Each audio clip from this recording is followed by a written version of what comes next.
Halo sahabat cerdas, Assalamualaikum warahmatullahi wabarakatuh. Pada kesempatan kali ini, kita akan belajar pada tema 3, makanan sehat. Subtema 1, bagaimana tubuh mengolah makanan. Dan kita sampai pada pembelajaran pertama. Sahabat cerdas, sebelum kita mulai pembelajaran kita, jangan lupa untuk berdoa terlebih dahulu. Sahabat cerdas, apakah kamu selalu makan makanan sehat seperti yang kamu lihat pada gambar? Contoh makanan sehat antara lain makanan pokok, buah-buahan, sayuran, telur, ikan, dan daging. Kriteria makanan sehat yaitu makanan yang memenuhi kriteria gizi seimbang, 4 sehat 5 sempurna, atau mengandung zat gizi, vitamin, mineral, protein, karbohidrat, kalsium, fosfor, dan lemak. Makanan sehat baik untuk tubuh kita. Tubuh manusia mengolah makanan menjadi nutrisi yang bermanfaat bagi kesehatan dan pertumbuhan tubuh.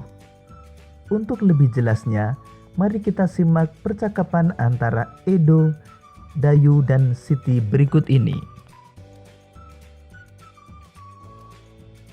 Berikut ini percakapan antara Edo, Siti, dan Dayu. Wah, sedapnya sarapanku hari ini. Sarapan apa kamu pagi ini, Dayu? Kalau aku seperti biasa, nasi, sayur, dan telur mata sapi sudah cukup. Ibuku membuat bubur ayam istimewa, Edo. Aduh, semuanya terdengar enak untukku, sekalipun hanya nasi, sayur, dan telur mata sapi. Apalagi kalau bubur ayam istimewa.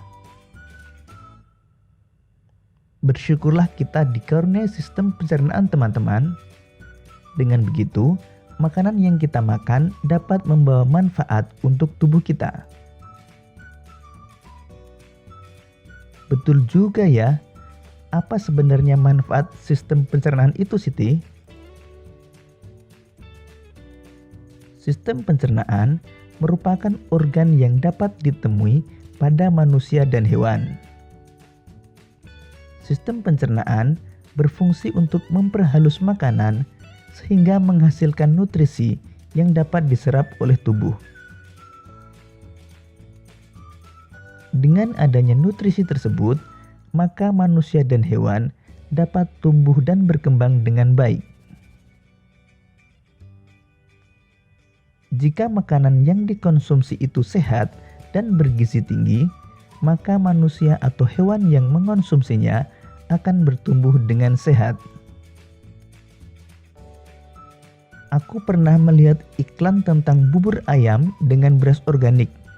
Dalam iklan tersebut terdapat kalimat yang mengajak orang untuk memakan bubur organik itu. Wah, kedengarannya menarik ya, Edo. Kapan-kapan kita makan bubur ayam di tempat itu yuk.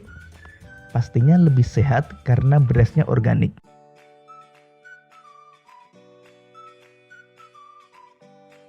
Makanan sehat penting bagi tubuh kita. Oleh karena itu, banyak iklan yang dapat kita temui di tempat-tempat umum yang mengetengahkan tentang makanan sehat. Iklan memang dimaksudkan untuk mempromosikan sesuatu kepada para pembaca.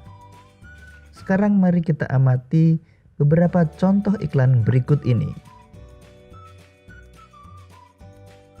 Kalimat-kalimat yang umumnya dipergunakan oleh bahasa iklan adalah kalimat yang menarik atau kalimat yang mengajak pembacanya untuk mengikuti apa yang ditulis atau disarankan oleh pembuat iklan. Sekarang mari kita amati ketiga iklan berikut ini, kemudian kita temukan gambar dan kalimat yang terdapat pada iklan.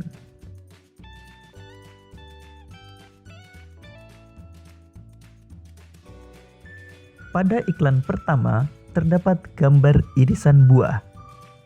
dan terdapat kalimat iklan, makanan sehat dan bergizi, solusi untuk hidup sehat dan awet muda. Pada iklan kedua, terdapat gambar seorang anak menyantap buah semangka, dan terdapat kalimat iklan, makanan sehat dan bergizi, penting untuk pertumbuhan otak anak Anda. Kemudian pada iklan ketiga, terdapat gambar sayur dan buah-buahan, kemudian kalimat iklan, cintailah jantung Anda, konsumsi sayur dan buah segar, manfaat prima dengan rasa yang dahsyat.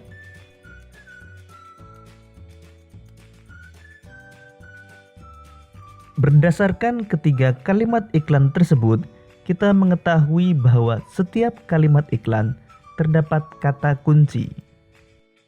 Kata kunci adalah sebuah kata atau konsep dengan keistimewaan, yang berarti kata apapun yang digunakan sebagai kunci dan kode, atau digunakan untuk menghubungkan ke kata lain atau informasi lain.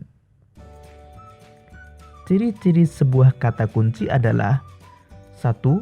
Terdiri dari satu kata atau dua kata yang membentuk frase. 2. Mengandung kata yang unik yang terdapat dalam sebuah bacaan. 3. Mewakili sebagian besar keseluruhan topik, konsep, atau informasi dari sebuah bacaan. Dalam kalimat iklan tersebut, kata kunci yang ditemukan adalah makanan sehat dan bergizi. Kata makanan sehat dan bergizi merupakan kata kunci karena kata tersebut mewakili kunci utama atau informasi utama dalam iklan.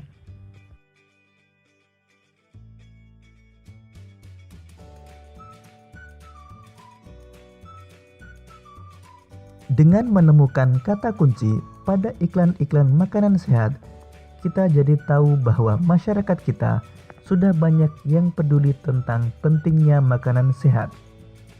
Penyempurna makanan sehat adalah susu. Seperti kita ketahui, susu umumnya dihasilkan oleh sapi. Apa yang dimakan oleh sapi hingga dapat menghasilkan susu? Lalu bagaimana sapi mencerna makanan tersebut? Untuk lebih jelasnya, simak penjelasan berikut ini. Sistem pencernaan hewan ruminansia. Hewan ruminansia adalah kelompok hewan mamalia yang biasa memamah atau memakan dua kali dan dikenal dengan hewan memamah biak. Contoh hewan ruminansia ialah sapi, kerbau, rusa, domba, kambing, dan kijang. Sistem pencernaan hewan ruminansia lebih kompleks dibandingkan dengan pencernaan hewan lainnya. Pada hewan ruminansia, terdapat 4 bagian lambung dengan fungsi yang spesifik. Selain itu, pencernaan makanan pada hewan ruminansia dibantu oleh beberapa mikroba atau bakteri dan protozoa. Mikroba tersebut dapat membantu mencerna rumput.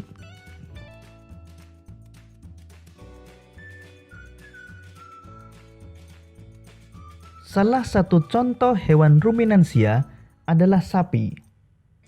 Di dalam mulut sapi terdapat organ-organ pencernaan seperti berikut. Gigi. Gigi sapi tersusun dari gigi seri yang berguna untuk memotong makanan dan gigi geraham untuk mengunyah makanan. Lidah. Lidah sapi berguna untuk merenggut rumput atau makanan dan mendorong makanan yang sudah dikunyah menuju lambung. Saliva merupakan cairan atau enzim khusus yang dihasilkan oleh kelenjar khusus pada sapi yang kemudian disalurkan ke dalam rongga mulut. Saliva berperan dalam proses pencernaan kimiawi.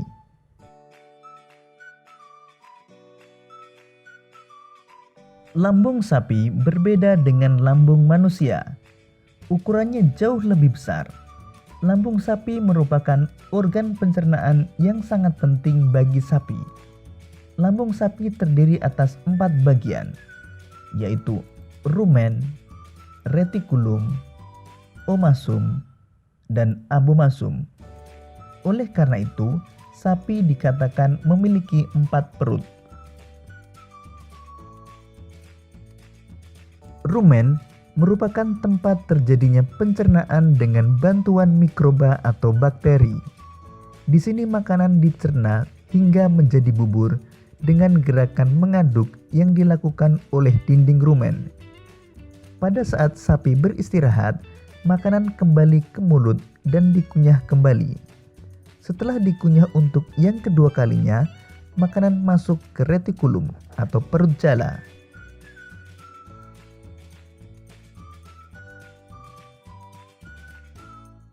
Retikulum. Di dalam retikulum, makanan kembali mengalami proses fermentasi dengan bantuan bakteri anaerob dan protozoa. Di dalam bagian perut ini terdapat proses absorpsi dan penyaringan benda-benda asing yang masuk bersama makanan sehingga tidak masuk ke omasum atau perut kitab.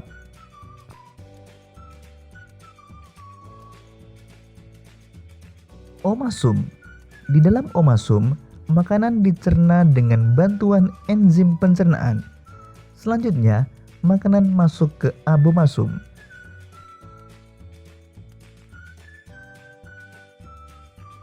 Abomasum.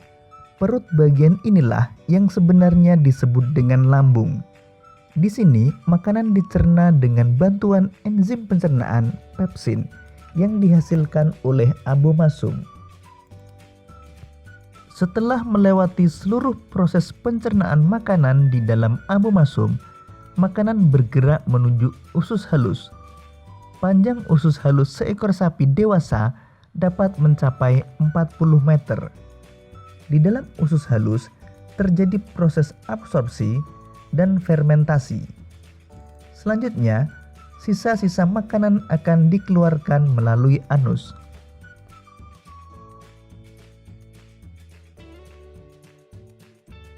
Demikian tadi sahabat cerdas pembelajaran kita pada tema 3, subtema 1 dan pembelajaran pertama.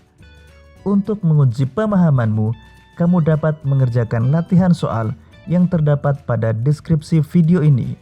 Sampai jumpa pada pembelajaran berikutnya. Tetap semangat dan selamat belajar.